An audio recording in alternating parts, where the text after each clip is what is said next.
YouTube has just made a controversial announcement today about the dislike button. They want to test out maybe possibly getting rid of it. There's going to be a not interested button. What's all this mean? And how does this affect you as a viewer and me as a YouTuber? Let's talk about that. So I guess there were some things that happened that people weren't exactly pleased with. So YouTube is saying that they're just going to cut it all and do some studies. Keep in mind, this is not some scare tactic or whatever, but there are things that you need to consider to keep yourself kind of protected on the internet.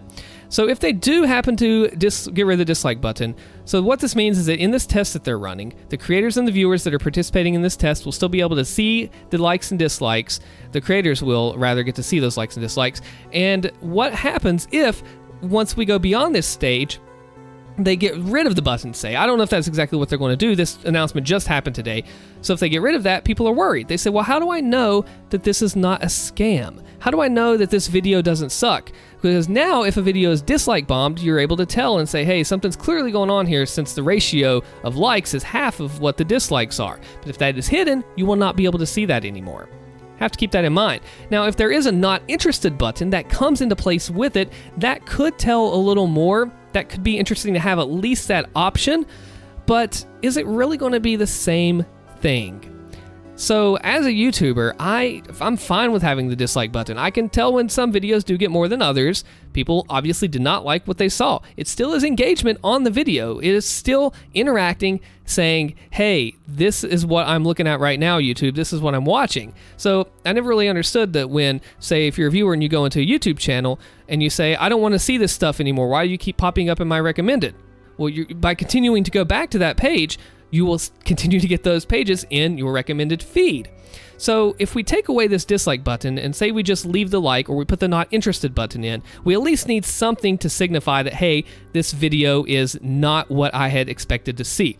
It seems like what they're doing is moving more toward the satisfaction measurement that YouTube uses. See, a lot of people say that the videos are based off of watch time, and they are, but YouTube has recently in the past year or so had what they call a satisfaction metric. They base it off of different things, and it's not exactly, I'm not sure of all the specific details under the hood, but if you've seen those surveys before the video that you can skip, that's one way. They want to be able to say, hey, even though this video is 3 minutes long, and this person watched all of it and they were happy with their final result, versus a 10-minute video they watched 3 minutes of, and it's like, well, this video sucks. It's not what they said that was going to be in the video. They felt unfulfilled at the very end of their viewing session. YouTube wants to keep people on the platform as long as they can, maximize so they can have more ads shown to the viewer and everything. I'd like to talk about ads one day too. That's a super interesting topic to me. But they want to keep them satisfied. So if you watch a video that's 3 minutes, you go on to watch another one that's 3, another one that's 3, you begin to binge it. I've done this with comedians before. You watch a 2-minute clip or an Impractical Jokers clip. Great show, by the way, if you've never seen it. You watch a 2-minute clip, you watch a 3, and you stay on the platform. Well, if you watch and you see the dislike button, if it's gone, even with the not interested button there, it's not the same. I know that there is a certain smaller group that has been, I don't know if something happened to them. I know there's been some scandals recently with YouTubers themselves, and therefore I'm thinking that has some kind of connection to this. But what about the 99.9% that have nothing to do with that? If you look on Twitter, look anywhere on Twitter, and you will see a lot of disappointed viewers. It's not just the YouTubers it affects, it's the viewers. This is not some kind of scare tactic thing. It's not.